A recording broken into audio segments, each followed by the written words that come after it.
Suicide कितना negative word है ना ये, पर नेगेटिव होने के साथ साथ अपने अंदर ही बहुत सारी स्टोरीज, पेन, इमोशन और ना जाने क्या क्या छुपाया बैठा है। और अगर मैं आपको ये बोलूँ आपके इसी इमोशन का भी लोग फ़ायदा उठाकर आपको सेक्सुअली एक्सप्लॉइट करें तो जी हाँ, ऐसा ही कुछ जापान के टोक्यो में भी हुआ। चलिए जानते हैं एक्चुअली में हुआ क्या।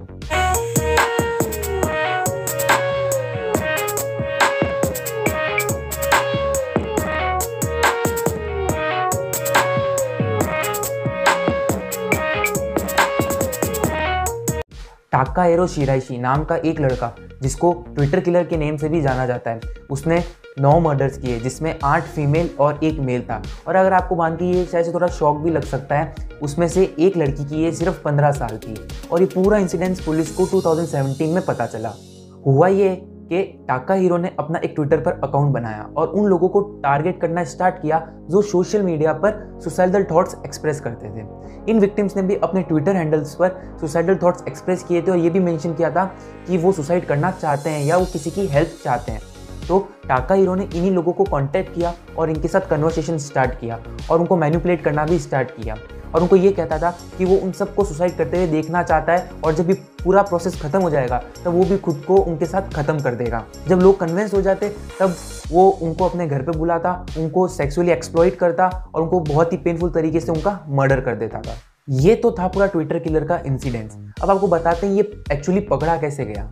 हुआ ये कि इन 9 विक्टिम्स में से एक विमेन बहुत टाइम से मिसिंग थी, तो इसमें से एक विमेन के भाई ने अपने लेवल पर सर्चिंग स्टार्ट करी। उसमें एक विमेन ने उसकी हेल्प करी और टाकाहिरो के साथ एक फेक अपॉइंटमेंट फिक्स किया। जब उनको शक होने लगा तो उन्होंने पुलिस को भी इन्वॉल्व किया और जब पुलिस टाकाहिरो के अपार्टमेंट में पहुंची तो उसने टाकाहिरो को पूछा कि वो मिसिंग विमेन कहाँ है। तो उसने एक बड़े से फ्रिज पर इशारा करते हुए बोला कि वो वहाँ पर है। और जब उन्होंने फ्रिज खोला दे वर रियली शॉक्ड। उनको उन बाकी 9 विक्टिम्स के भी कट बॉडी पार्ट्स भी मिले और उस टाइम टाकाहिरो को अरेस्ट करा गया। और जब पूरा मैटर कोर्ट में गया तब टाकाहिरो के लॉयर ने ये बोला कि ये जितने भी विक्टिम्स हैं इनको इनकी मर्जी से मारा गया है, तो टाकाहिरो को डेथ सेंटेंस की जगह 6 मंथ टू 7 ईयर का इम्प्रिजनमेंट दिया जाए। पर लेटर ऑन टाकाहिरो ने ये एक्सेप्ट किया कि उसका मोटिव सिर्फ फिजिकल होने का था और जब उसका मोटिव पूरा कंप्लीट हो जाता तो वो उनको मर्डर कर देता था। ये सब कन्फेस करने से भी पहले टाकाहिरो ने अपने फादर को बोला था कि उसकी लाइफ में कोई मोटिव नहीं रहा है, तो इसलिए वो कन्फेस करके अपनी लाइफ को खत्म करना चाहता है। अब आप ये सोच रहे होंगे कि इतना बड़ा सीरियल किलर और प्लस इसका नाम भी दे दिया ट्विटर किलर, तो इसको कुछ ना कुछ तो हुआ होगा।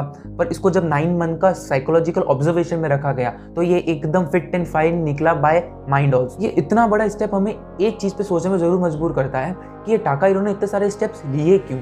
तो हमने जब इसके बारे में इसकी बैक स्टोरी जानने की कोशिश करी, हमें कुछ शॉकिंग फैक्ट्स और भी पता चले। टाकाहिरो का बचपन कुछ ज़्यादा खास नहीं था। उसकी फैमिली में मदर, फादर और एक सिस्टर थी। वो एक बहुत ही आइसोलेटेड काइंड ऑफ लड़का था। उसने अपनी स्टडीज़ बहुत ही नॉर्मल वे में ख़त्म करी, प्लस बात जब बिगड़ने लगी तब उसके पेरेंट्स का डाइवोर्स हुआ और उसकी मदर और सिस्टर उसको छोड़कर चली गई। लेटर ऑन उसने अपनी ग्रेजुएशन कंप्लीट की और कुछ कंपनीज के अंदर जॉब भी की। पर बाद में वो एक काउरी स्काउटो नाम के एक क्रिमिनल एक्टिविटी में पकड़ा गया। काउरी स्काउटो का मतलब होता है ऐसा पर्सन जो वुमेन्स को सेक्स इंडस्ट्री में फोर्स करता है या मैनिपुलेट करता है काम करने के लिए। इसके लिए भी उसको जेल भी हुई और जब वो जेल से निकला तब उसने ये ट्विटर किलर वाले सारे काम स्टार्ट किए। और अगर कुछ डेटा फैक्ट्स की बात करी जाए तो Japan is the one of the highest economic in the world and during 1960s and 1980s Japan has achieved most growth economic in the world. ये इतना बड़ा इंसिडेंट हुआ हमें एक बात पर सोचने पर जरूर मजबूर करता है कि एक्चुअली जापान में ऐसा हो क्या रहा है जहाँ पे लोग इतनी हाई रेट पे सुसाइड कर रहे हैं या वो करना चाहते हैं और ऐसे ट्विटर्स पे आके अपनी एक्सप्रेस कर रहे हैं। चलो आपको एक फैक्ट की बात बताता हूँ। जापान में नियरली हर साल 25,000 पीपल सुसाइड कर लेते हैं। अगर अपन अप्रॉक्स देखा जाए तो ऑलमोस्ट 70 पीपल डेली। अब ऐसा क्या हो रहा है जहाँ पे लोग इतनी सुसाइड कर रहे हैं। और अगर आपको एक बात और बताऊँ तो जापान में most developed in terms of technology भी है। अगर कंट्री डेवलप है, टेक्नोलॉजी भी डेवलप है, तो भी वहाँ के पीपल खुश क्यों नहीं है।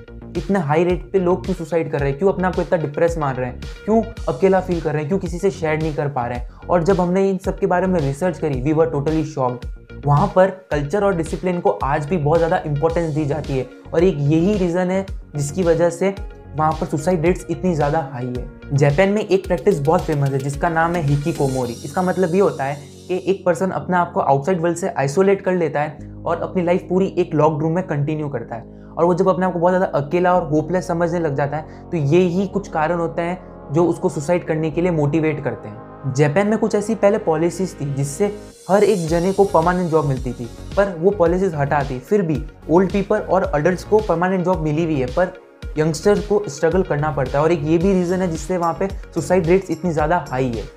एक रीज़न और भी है कि वहाँ पे हेल्थ इशू को और मेंटल इशू को इतना ज़्यादा सीरियसली नहीं लिया जाता है। उनके कल्चर में आज भी फीलिंग को एक्सप्रेस करना, फीलिंग को डिस्कस करना उनके कल्चर में आता ही नहीं है। इसलिए वहाँ पे लोग बहुत ज़्यादा अकेला फील करते हैं और लोनलीनेस फील करते हैं, और उनको जब कोई सोल्यूशन नहीं मिलता तब ये वो स्टेप लेते हैं। जापान की गवर्नमेंट भी पहले मेंटल इशू को इतना सीरियसली नहीं लेती थी, और इसी का कारण ये था कि जापान में पहले कुछ टाइम तक वेल क्वालिफाइड साइकोलॉजिस्ट थे ही नहीं।